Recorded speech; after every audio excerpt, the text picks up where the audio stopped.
Police officers, who's the smartest criminal you've ever encountered? Most of them are really stupid, so this guy isn't a criminal mastermind, but here goes. He wanted to rob a jeweler's on our city's main street. So he found out the flat beside the jeweler's was empty, and he hid there. For 2 weeks he triggered the alarm on purpose several times a night. Massive headache for the police and the business. We turned up to see nothing there, nothing on cameras. Thought it was just a fluke, so the jewelers turned off the alarm system and said they'd wait until the morning to get a new one installed or that one rewired because something wasn't right. As soon as he heard that and the police leaving, he tore down the wall. He'd already been working on this apparently and robbed the place, taking his sweet time. Escaped without anyone noticing anything for hours until the jewelers came back in the morning. Then he tried to resell something he stole which had a serial number on it and got caught. So not that smart after all. Good effort though. The story goes like this. A homeowner walks out one morning to drive to work, only to find his car missing. He reports the car stolen to police. A few days later, his car is sitting back in front of his house. When he gets inside, he finds a note. It was an apology that said the thief was in dire need of quick transportation, and so he borrowed the first car he found with the keys inside. The writer noticed the sticker on the car for the local sports team, and just so there were no hard feelings, he left 4 tickets to an upcoming game in the glove box for the homeowner and his family. So the homeowner and his family attend the game, but when they return home they find the house has been ransacked and all items of value are gone. Here's one.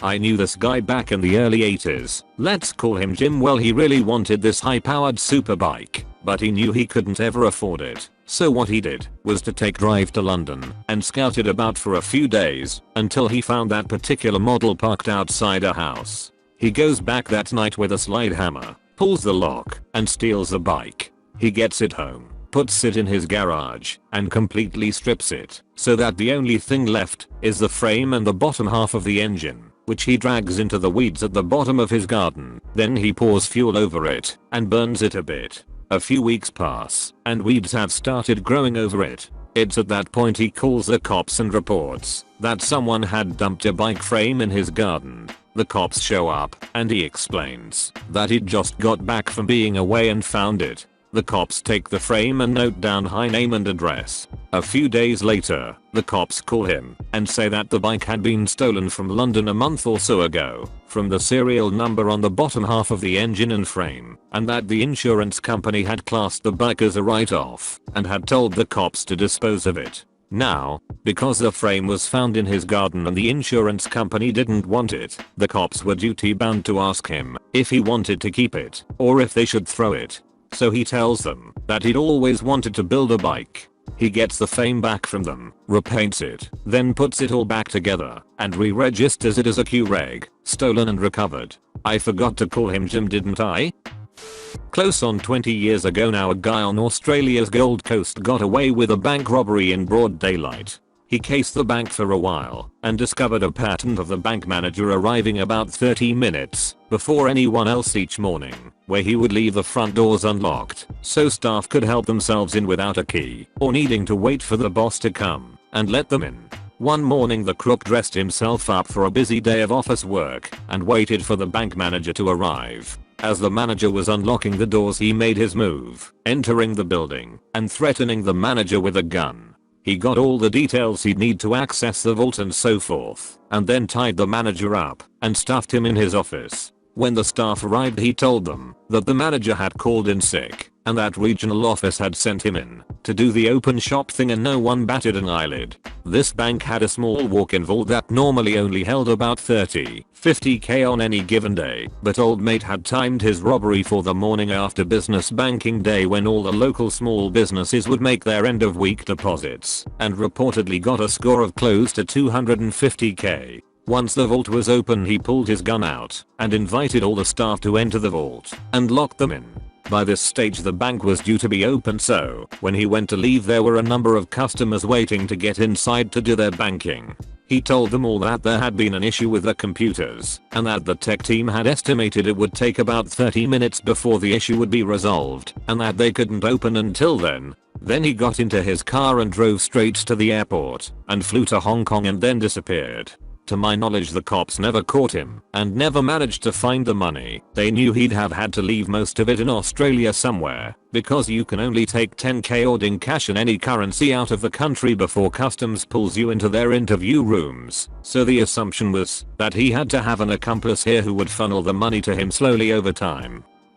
Not a police officer, but was an RA in college. My university owned all the houses adjacent to campus. These were unlike dorms, with RAs and the same rules, which included a very strict no alcohol policy. It was a privilege to live in the houses, and priority was given to upperclassmen who were more likely to bend that rule because they were of age, and it was harder to police off campus in houses. There was a student who went around knocking on doors saying something like, "I'm an RA, and housing director's name sent me for health and wellness checks."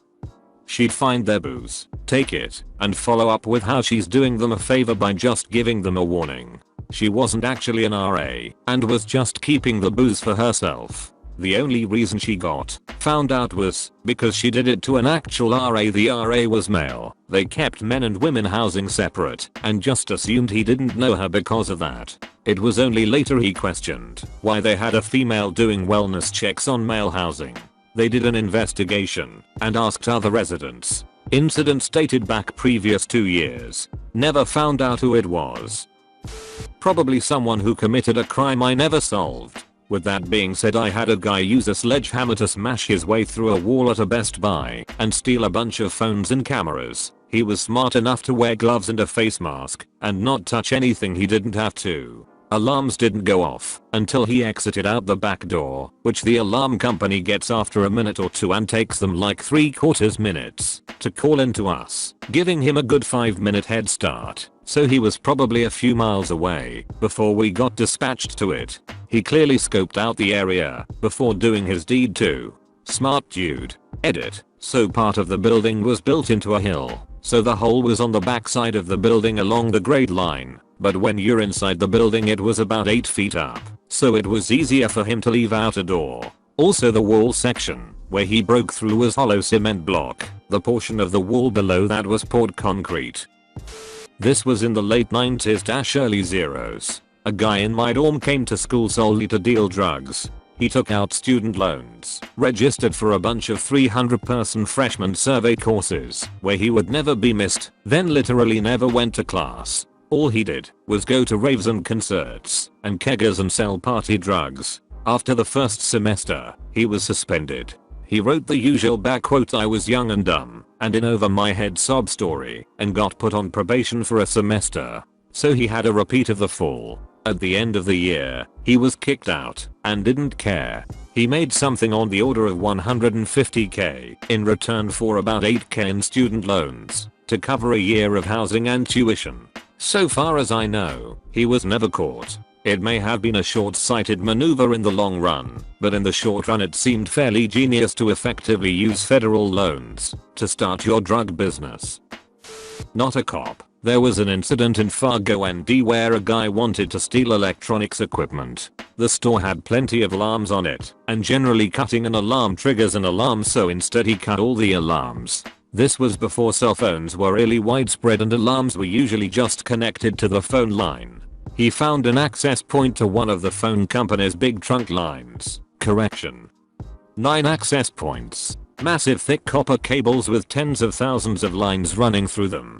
He cut through the whole thing with a circular saw, knocked out phone service to most of the town, and robbed an audio store during the ensuing chaos. There were no leads until a tip came in from another town where he'd pulled something similar. They hadn't been able to pin that to him, but had strong suspicions and he'd relocated to Fargo, so the cops pay him a visit. He refused to let them in because they didn't have a warrant, so the cops left to get one without leaving anyone to watch him, and he split. When they came back they found the saw coated in copper dust and a lot of the stolen stuff. He was in the wind for a while, but even after he got caught he had another card to play. While being transported between prisons he used a key he'd made to unlock his shackles and climbed out the roof vent of the bus. I have a friend who is no longer a criminal, but committed crimes for about 15 years and never got arrested or even investigated. Some of his highlights: growing weed in a shed on his neighbor's property. The neighbor was old and never left the house. Buying a building under a fake name, taking out huge loans against it, getting HUD money, and burning it all down. Sold fake raffle tickets to raffle off stuff he never had and never raffled. I can't remember how many times he pulled that scam, but he bought a new car with the money. He moved a bunch of times because people would suspect him of being a con man. His dad was in jail for similar stuff, but he was never even questioned by the police about anything. Now he has a family and a normal job.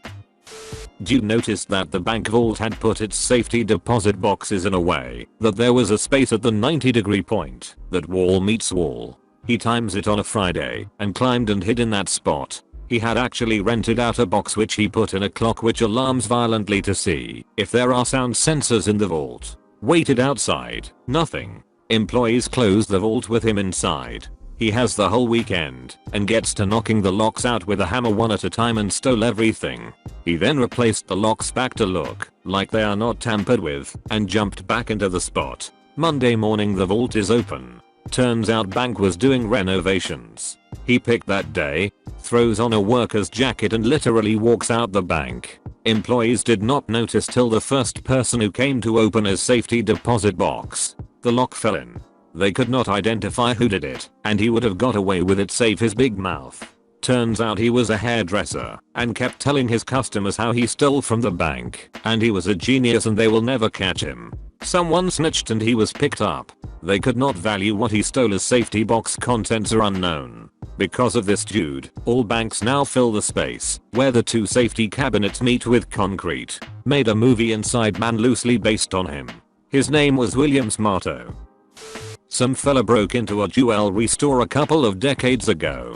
You'd think he'd go for the vault, but instead he stole the chandelier overlooking the showroom. Turns out the thing is priceless. Funny thing is we found the owner's daughter half naked in the store in the morning. She claimed she had night walks, and we immediately suspected foul play. Unfortunately, the security camera footage for that night had been removed, so we couldn't verify her story. We let her go and tracked her as we thought she could lead us to the chandelier. Sometime later she made a trip to Mexico in the middle of nowhere. We thought she stashed the chandelier there, so we set up a raid with the Mexican police. On the day of her arrival, we raided her cottage, only to find her sitting around in lingerie, with no chandelier in sight. Trail went cold, and we never caught the thief, but the chandelier's been reportedly sighted in the German black market.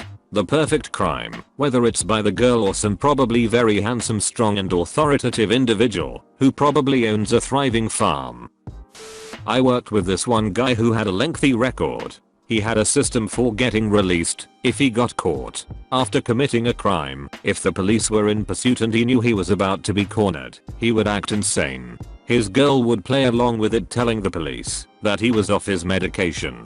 The police would arrest him, but then send him to a mental ward with papers instructing the ward to release to police once he was cleared. Once he was in the mental ward, he would cause a distraction that would make the person attending the desk with the file cabinet to leave said cabinet. He would then crawl to the file cabinet, look for his release to police papers, and then would literally eat the papers. When the psych evaluators decided that he was stable enough to be released, there would be no instructions to send him to the police, and he would be released to the general public.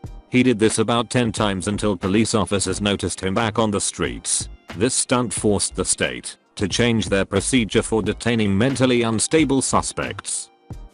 One guy would print barcodes, bring them into Home Depot and stick them on merchandise in the $100 range. When scanned, the items came up around the $10 range. Putting random barcodes on things isn't really illegal and super hard to notice. Guy 2 would come in an hour later and buy the underpriced stuff. Complete plausible deniability. They would then sell the stuff on eBay. Only reason they got caught is because the guy with the barcode printer / software cut the second guy out of the operation. So guy 2 stole a bunch of barcodes, put them on the merchandise, and paid for it immediately afterwards. He then proceeded to rat on the first guy and spilled the beans. They had been doing this on a weekly basis for over 4 years. Because we could only pin the one case on him, The burglary was dropped down to a petty theft, and he walked away with a few days in county and a small fine. Dude probably took home to put for tens of thousands over the years. I remember some thieves would go and trigger the alarm of a vacant Blockbuster after they all started closing down. They did this for 2 weeks straight, so I guess the cops became convinced that this was a false alarm going off at the exact same time every night, so they stopped rushing to investigate. One day we find out that the pharmacy next to the Blockbuster was broken into through the wall they shared. Not only that, but there was only one tiny section the wall that wasn't covered in shelves and panels in the pharmacy, so the thieves had to know exactly which part of the Blockbuster wall to break through. Still pretty impressed by the heist these junkies managed to pull off. Like and subscribe for more Reddit videos.